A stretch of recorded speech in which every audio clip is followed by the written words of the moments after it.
안녕하세요. 회생 또는 파산의 모든 것 앵그리버시입니다. 지난 시간에 이어서 파산 면책에 있어서의 비면책 채권을 이야기 나눠볼 텐데요. 다시 정리를 해보자면 파산이라고 하는 것은요. 내가 어디에 빚이 있다는 이 채권 목록이라는 걸 제출을 합니다. 그래서 뭐 1번 어디 은행, 2번 어디 카드사, 어디 대구업체, 뭐 아무개, 홍아무개, 누구누구한테 뭐 전기가스 수도료 이런 식으로 내가 빚을 갚아야 될 거. 그 채무라는 것은 나 이외에 나 말고 다른 누군가한테 돈을 갚아야 될 게 다 채무가 된다고 말씀을 드렸잖아요. 그래서 이런 채권 목록이 있는 거예요. 그런데 이분은 구아홉님이라고 하죠. 예, 성은 구시고 성함은 아홉입니다. 이 구아홉님이 보니까 음주운전을 해가지고 음주운전 벌금이 1,000만 원이 있어요. 그리고 또 과거에 사업장을 운영하셨는데 부가세를 갖다가 또 3,000만 원 납부하지 못한 게 있어요. 이런 경우에서 파산 면책을 했다고 한다면 이 분이 파산 선고를 받고 빚잔치가 끝난 이후에 면책이라는 것은 어떻게 된다? 말씀드렸죠? 자동으로 따라오는 것이다. 내가 아무 사고 안 치고 친구들하고 놀다가 저녁에 들어가면 손 씻고 그냥 밥만 먹으면 된다. 부모님이 주시는 밥만 먹으면 된다. 그게 파산 면책이라고 설명을 드렸어요. 그런데 아주 특별한 경우 친구들하고 잘 놀고 집에 들어온 줄 알았는데 알고 보니 친구들하고 사고 쳐가지고 싸움박질 하다가 학교 유리창 깨먹고 남의 집 유리창 깨먹어가지고 나쁜 짓 하고 들어온 거예요. 그걸 부모님이 알게 되시면 당연히 저녁밥 안 주겠죠. 그런 거라는 겁니다. 그래서 아주 예외적인 경우만 면책이 이런 경우에 안 됩니다. 라고 해놓은 게 면책 불허가 사유라고 한다. 그런데 제가 20년 넘게 회생 또는 파산에 관한 실무를 하면서 이 면책 불허가 사유를 그렇게 많이 보지는 못했어요. 그래서 면책 불허가 사유라는 게 드디어 나왔는데 그래서 한번 그거를 소개해 드릴까 합니다. 그래서 일단 면책 불허가 사유가 없으면 면책이 되는 거다 라고 설명을 드렸고요. 그리고 이런 채권 목록이 있는데 알고 보니 이 3,000만 원 세금, 이 1,000만 원 벌금 이런 거는 면책 전체가 되지만 이런 개별적인 채권들은 면책이 안 됩니다 하는 게 비면책 채권이라고 설명을 드렸어요. 좀 전에 제가 면책 불허가 사유가 있는 걸 봤다고 말씀을 드렸는데요. 우리 법에서는 이 면책 불허가 사유가 있어도 경우에 따라서는 면책이 됩니다. 그것을 재량면책이라고 하는데요. 제가 여러분들한테 실무를 담당하면서 실제로 그런 사례가 있어서 한번 보여드리려고 결정을 받아왔습니다. 면책 결정문이라는 것은 이렇게 생겼습니다. 요 보시면 여기 이제 사건 번호 어떻게 법원이 나오고 사건 번호가 어떻게 나오고 채무자 인적 사항이 나오는데 개인정보와 관련된 거는 일단은 다 지웠고요. 주문이 뭐냐면은 채무자를 면책한다. 요거는 말 그대로 법원에서 채무자를 면책해주겠다는 거예요.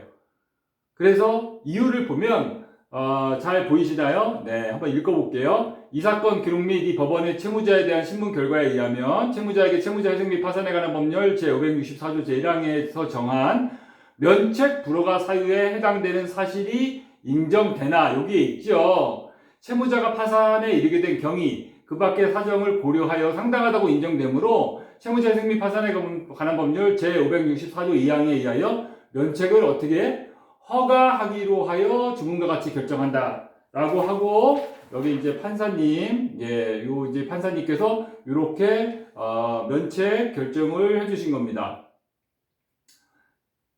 예, 다 보셨나요?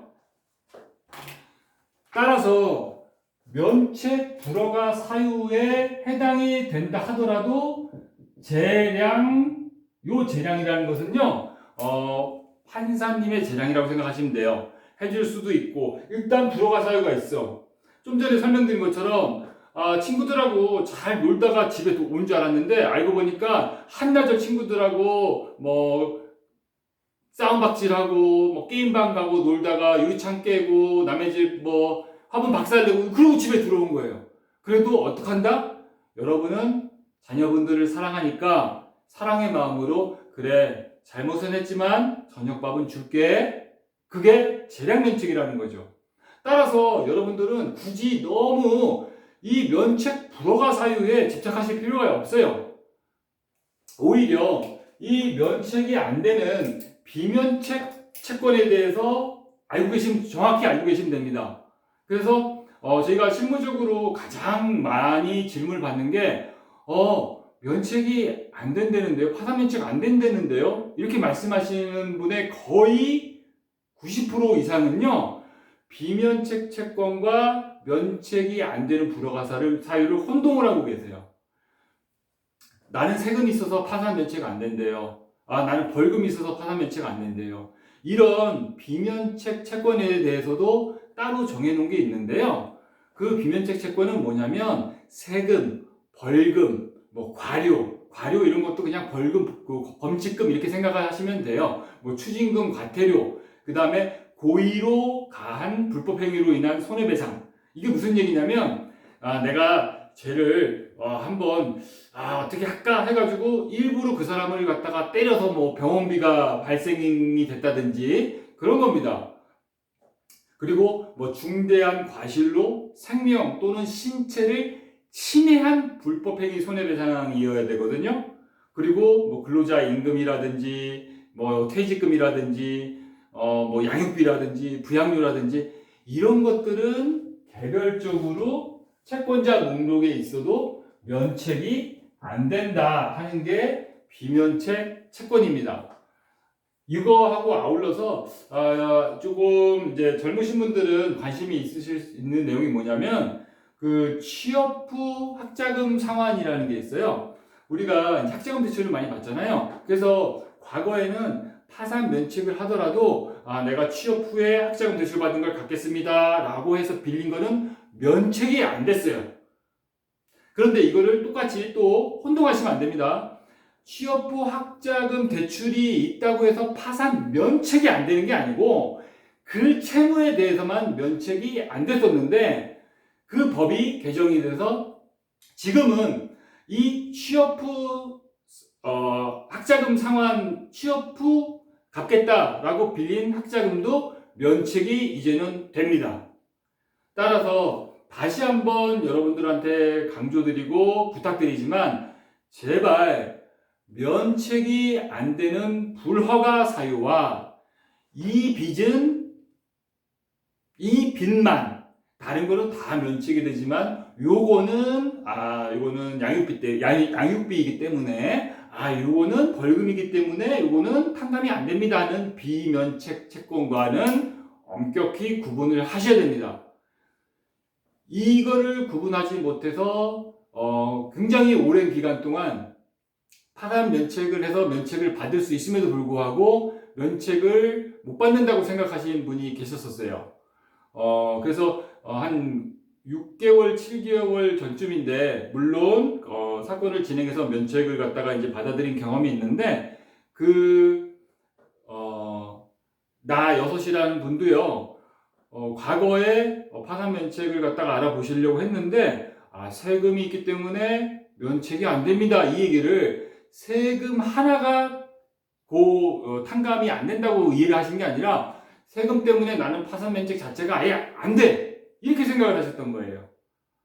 무슨 말씀인지 구분이 되시죠? 네, 그래서 지난 시간에 이어서 이번 시간도 면책 자체가 안 되는 면책 불허가 사유가 있다는 걸 설명을 드렸고 그러한 면책 불허가 사유가 있더라도 재판부에서는 재량 면책이라는 거. 그래서 제가 이렇게 말씀으로만 드리면 저 또 굳이 거짓말 하는 거 아니야? 이렇게 생각하실 수 있는 분이 있을 수 있을 것 같아서 제가 직접 인적사항을 지운 요 재량 면책이 된 면책 허가 결정문을 갖다가 실제 결정문을 보여드렸습니다. 그래서 이 면책 불허가 사유라는 것을 너무 의식할 필요는 없고요. 말씀드린 것처럼 파산돼서 빚잔치가 되면 면책은 그냥 따라온다. 그리고 면책이 안 되는 불허가 사유가 있더라도 이렇게 면책을 받을 수가 있다 하는 것과